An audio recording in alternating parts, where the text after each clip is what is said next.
Tools and indicators. In this video, we will show you how to make effective use of the tools and indicators on the nextmarkets platform. To add an indicator to your chart, select Indicators from the menu bar above your chart.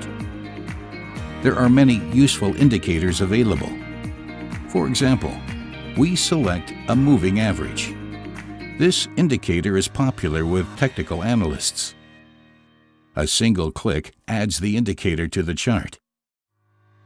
The moving average is depicted as a green line. You may now adapt the indicator according to your preferences. You can simply adjust the line width or change the line color from green to red. Aside from technical indicators, you can select from a wide range of useful tools, such as text areas and arrows. Let's select an arrow. You can easily place and move the arrow to the desired position. Again, clicking on the arrow enables you to edit its characteristics.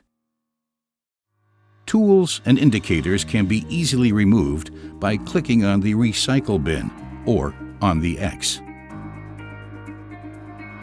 Benefit from our renowned trading experts.